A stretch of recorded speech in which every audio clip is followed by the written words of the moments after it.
5 years after Ronald Mani was gunned down in broad daylight, his family's hope for justice has been renewed. Mani's fellow unionist, Timson Musetsho, also suffered a similar fate 6 days later. Their families believe Matodzi's 263-page affidavit has some clues as to who might have ordered their shooting. So when I analyze it, I think that affidavit will then also lead them, give them some leads that we can be closer into finding the justice as the family.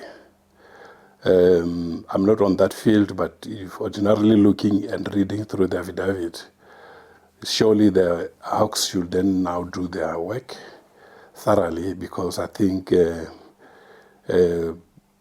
some leads are there for them to go and interrogate the case further. 3 Razuma siblings are currently on trial for Mani and Musetsho's murders.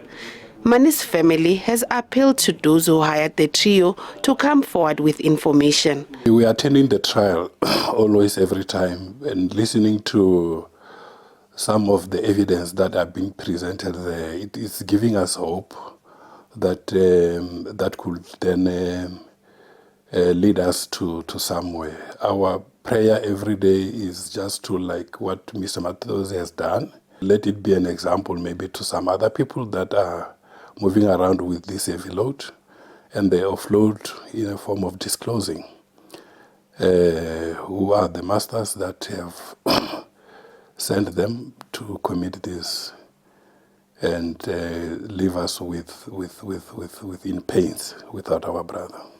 VBS is currently undergoing a process of liquidation.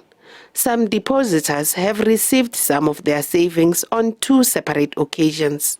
There are, however, complaints that the liquidator has not been prioritizing that investors recover their losses. At least one chartered accountant has, however, cautioned that the process is likely to be prolonged. There are many people probably who use the money that they got illegally from VBS to buy material items like houses, like cars. That process to recover that money takes a longer, because if there is a link between that money that the person have got from VBS and that house or that car, meaning that the liquidator can approach the court of law to recover the money through the sale of that house or through the sale of that car. And that process is not something that can take a short space of time. It will usually take longer, because you know in South Africa that the court processes are way, way longer. The pre-trial hearing of 4 other VBS executives has been scheduled for Monday. Some shareholders hope that the accused will also plead guilty and confess their roles in the looting of VBS. To those people who are supposed to appear, they must also tell the truth. We, as the minority shareholders, we are listening to what they're saying, and we cannot say it's the truth. We will also weigh it and look at our knowledge, what we know about, and if there is any contradiction, we will also bring a voice to say this is not